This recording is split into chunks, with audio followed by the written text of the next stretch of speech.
আমার ছোট মেয়ের নাম জাহ্নবী। ওর এবার ৮ বছর পূর্ণ হল। তাই পরীক্ষার শেষে আমরা সবাই মিলে গ্রামের বাড়িতে চলে এসেছি ওর জন্মদিন পালন করার জন্য। আর এবারের জন্মদিনে মাছ মাংস নয়, বৈষ্ণব সেবা। এখানে জাহ্নবীর দাদু দিদা আছে, ছোট ছোট ভাই বোনেরা আছে, তাই সবাই মিলে খুব আনন্দ করে জন্মদিনটা পালন করা হয়। আমাদের বাড়ির কাছে একটা গৌড়ীয় মঠ আছে, সেখানে সব সাধুরা থাকে। সেখানে বৈষ্ণব সেবা হয়, রোজ পুজো হয়, রাধা মাধবের মন্দির আছে। ওনাদের সঙ্গে আমরা কথা বলে এসেছি, ওনারাই সব দায়িত্ব নিয়ে করবেন, আমাদের কিছুই করতে হবে না।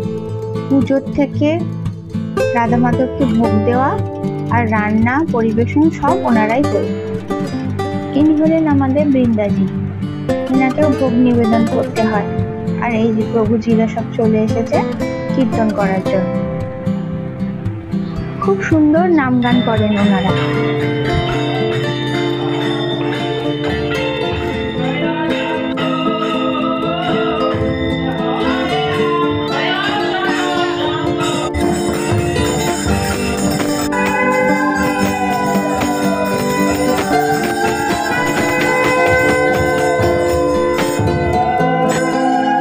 সকাল 10টা থেকে বেলা 12টা পর্যন্ত নাম গান হয়। আর নাম গান হয়ে গেলে বেলা 12টার সময় প্রভুকে ভোগ দেওয়া হয়, রাধা মাধব। আর এই যে মন্দিরের পূজারী, উনি পুজো করে ঠাকুরকে ভোগ দেন। তারপর আমরা সেই ভোগ সবাই পাই।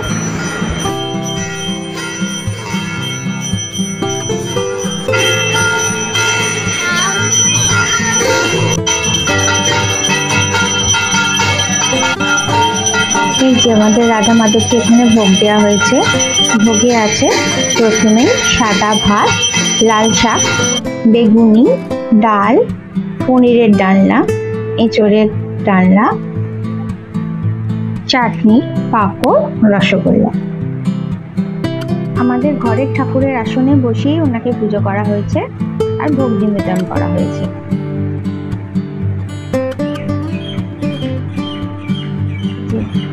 ভগবানকে ভোগ নিবেদন করার পর আমরা সবাই এখানে মাটিতে বসে প্রসাদ পেয়েছি।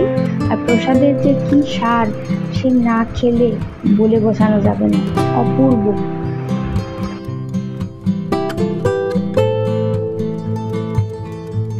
প্রতিটা পদ যেন অমৃতের স্বাদ।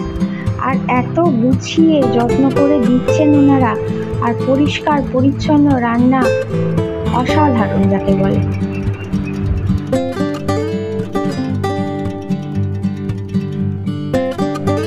প্রথমে দেয়া হয়েছিল সাদা ভাত, তারপরে দেয়া হয়েছিল লাল শাক।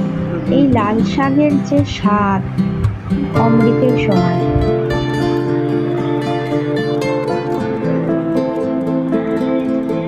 তারপর দেওয়া হয়েছিল ভেজ ডাল। এই ভেজ ডালটা কচু দিয়ে তৈরি। কচু দিয়ে ডাল আমি এই প্রথমবার খেলাম, মুগের ডাল, অপূর্ব তার স্বাদ।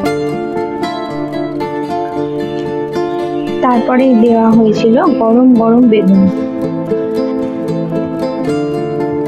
তারপরে দেওয়া হয়েছিল এঁচড়ের ডালনা। এরপরে দেওয়া হয়েছিল কাবুলি চানা দিয়ে পনিরের ডালনা। এরপরে দেওয়া হয়েছিল পুষ্প অন্ন, আম টমেটো দিয়ে চাটনি, পরমান্ন আর পাঁপড়। আর মিষ্টিটা সবাই প্রসাদে এনেছিল, রসগোল্লা। সেগুলো আমরা সবাইকে প্রসাদ দেওয়ার সময় দিয়ে দিয়েছি, যাতে সবাই ঠাকুরের প্রসাদ পায়। এটা হচ্ছে আমাদের মঠের রাধা মাধব। প্রভুরা ওনাকে সঙ্গে করে নিয়ে এসেছেন ভোগ দেবার জন্য। রাধা মাধবের অশেষ কৃপা যে উনি আমার বাড়িতে এসে ভোগ গ্রহণ করেছেন। জীবনের একটা খুব সুন্দর অভিজ্ঞতার দিক। এরপরে জীবনের যে কটা ভালো অভিজ্ঞতা হবে, সব কটা সবার সঙ্গে ভাগ করে নেওয়ার চেষ্টা করব। ভালো থাকবে, সুস্থ থাকবে, সাবধানে থাকবে।